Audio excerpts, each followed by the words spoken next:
Welcome to Global News on Housing TV Africa. I am Maimuna Bagudu. Here are the top stories from around the world. Japan approves $140 billion stimulus to addressing economic challenges. Singapore hangs third drug trafficker in a week. South Africa reduces interest rate amid economic uncertainty. U.S. reaffirms support for young African leaders. International Criminal Court issues arrest warrant on Prime Minister of Israel Benjamin Netanyahu and former Defense Minister Yoav Gallant. Now the news in detail.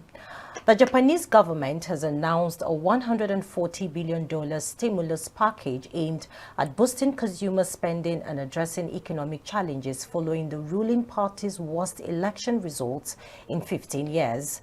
The package includes subsidies for energy and fuel, cash handouts to low-income households, and funding for infrastructure development. Chief Government Spokesman Yoshimasa Hayashi emphasized the importance of transitioning to a high-value-added economy while addressing immediate economic pressures. Critics, however, warned that the plan could exacerbate Japan's debt, which already exceeds 200% of GDP. Singapore executed a 55-year-old man for drug trafficking, marking his third execution in a week. Despite calls from the United Nations to halt capital punishment, the convict, Rashman Abdullah, was sentenced for trafficking over 57 grams of heroin, exceeding the 15-gram threshold for a mandatory death sentence under Singapore's strict drug laws. The executions have drawn critiques from human rights groups, which argue that capital punishment lacks deterrent efforts. Singapore's Narcotics Bureau, however, maintains that the policy is necessary to combat the serious harm caused by drug trafficking. Now, the UK government is set to increase university tuition fees for the first time in 8 years, with rates expected to rise in line with retail price index inflation. Starting in September 2025, tuition fees could increase from €9,250 to approximately €9,500, impacting students currently applying for higher education. The decision comes amid financial challenges faced by universities, with nearly 40% of institutions in England expected to operate at a deficit this year. Discussions on broader reforms, including potential charges to maintenance grants and tuition repayment models, are ongoing. Now, the Australian government is moving to ban children under 16 from using social media platforms like Facebook and TikTok, citing concerns over the negative impact on youth well-being. Now, Prime Minister Anthony Albanese stated that tech companies will bear the responsibility for enforcing the ban and face significant penalties for non-compliance.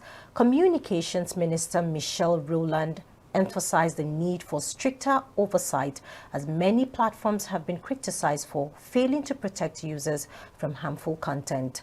Analysts have raised questions about the feasibility of implementing such age restrictions, while industry groups warn that the ban may hinder access to mental health resources for teens.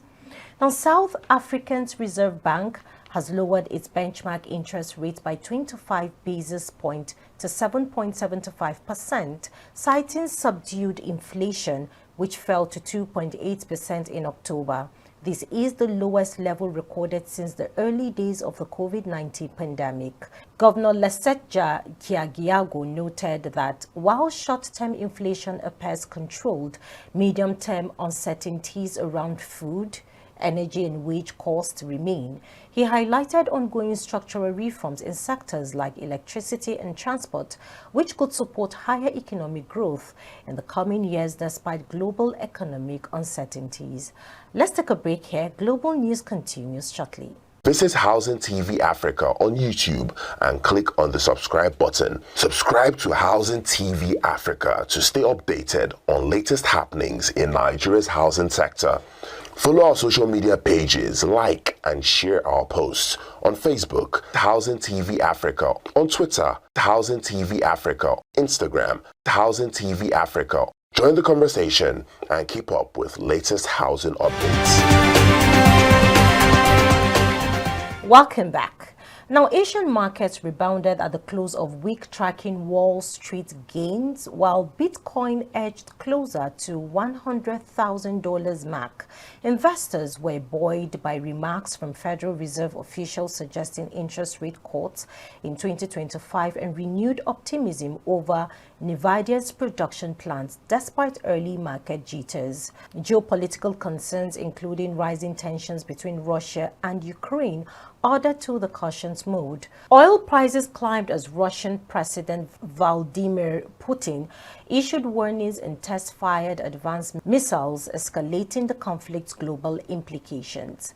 The death toll from recent sectarian violence in Pakistan's Kumar district has risen to 43, with 7 women and 3 children among the victims. The attacks targeted convoys of Shiite Muslims traveling with police escorts in the northwest region near the Afghanistan border. Authorities imposed a curfew and shut down mobile networks in response to the escalating violence. Tribal leaders have convened a jirga, which is cancelled to negotiate peace, as these marks the latest in the series of deadly clashes between Sunni and Shiite communities in the region. U.S. Ambassador to Nigeria Richard Mills has reiterated the country's enduring commitment to empowering young African leaders. Speaking at the Mandela Washington Fellowship Legacy Conference in Abuja, Mills highlighted the transformative role initiatives like AFCFTA and Agenda 2063 play in shaping the continent's future. The conference showcased collaborative efforts by young leaders to drive Africa's socio-economic progress. Vice President Kashim Shettima emphasized youth investment as critical to harnessing Africa's growth potential, with 60% of the population under 25. The unveiling of the Umbutum Trade app further underscored the conference's focus on innovation and collaboration. The International Criminal Court, ICC, has issued a warrant of arrest on the Prime Minister of Israel, Benjamin Netanyahu, and his former Defense Minister, Yoav Gallant, over war crimes committed in Gaza and the West Bank. He also stated that for the 4th time in a row, the United States have voted a UN Security Council resolution calling for an end to the war in Gaza. The Palestine ambassador to Nigeria, Abdullahi Shawesh, made this known during his weekly briefing to journalists in Abuja on Thursday. He says the International Criminal Court says it has enough reasonable grounds to charge both men. Shawesh says so far about 12,000 wounded Palestinians are in dire need of evacuation from Gaza for urgent life-saving medical treatment, but the Israeli onslaught is preventing this. He also says, according to UNICEF report, at least 14,000 children have been reportedly killed and thousands more injured, and in fact, Gaza's children are all exposed to traumatic experience of war. That's it on Global News on Housing TV Africa, but before we go, here is a recap of our top stories. Japan approves $140 billion stimulus to addressing economic challenges. Singapore hangs third drug trafficker in a week. South Africa reduces interest rate amid economic uncertainty. U.S. reaffirms support for young African leaders. We also saw the International Criminal Court issues arrest warrant on Prime Minister of Israel, Benjamin Netanyahu, and former Defense Minister, Yoav Gallant. For more news around the globe, subscribe to Housing TV Africa on YouTube and follow Housing TV Africa on all social media platforms. You can also download the Housing TV Africa mobile app on Google Play Store and Apple Store to stay connected wherever you go. I am Maimuna Bagudu. Bye for now.